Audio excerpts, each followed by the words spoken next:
വടക്കുംനാഥ ക്ഷേത്രത്തിലെ പ്രസിദ്ധമായ ആനയൂട്ടിൽ പങ്കെടുത്ത് പതിനായിരങ്ങൾ. പുലർച്ചെ അഷ്ടദ്രവ്യ മഹാഗണപതി ഹോമത്തോടെയാണ് ചടങ്ങുകൾക്ക് തുടക്കമായത്. ആനയൂട്ടിനോടനുബന്ധിച്ച് ക്ഷേത്രത്തിൽ ഗജപൂജ നടന്നു.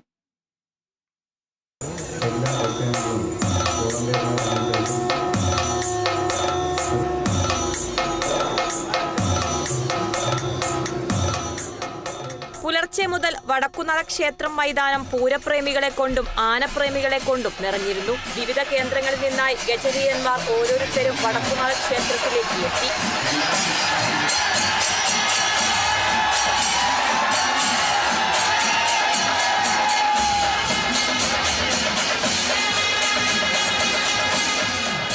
ആനയൂട്ടിന് മുന്നോടിയായി 12,008 നാളികേരം കൊണ്ടുള്ള അഷ്ടദ്രവ്യ മഹാഗണപതി ഹോമവും ക്ഷേത്രത്തിൽ നടന്നു.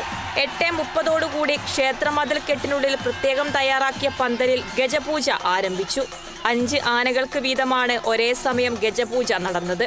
ഇതിനുശേഷം ആനകൾ ക്ഷേത്രത്തിന് അഭിമുഖമായി ആനയൂട്ടിനു വേണ്ടി നിരന്നുനിന്നു.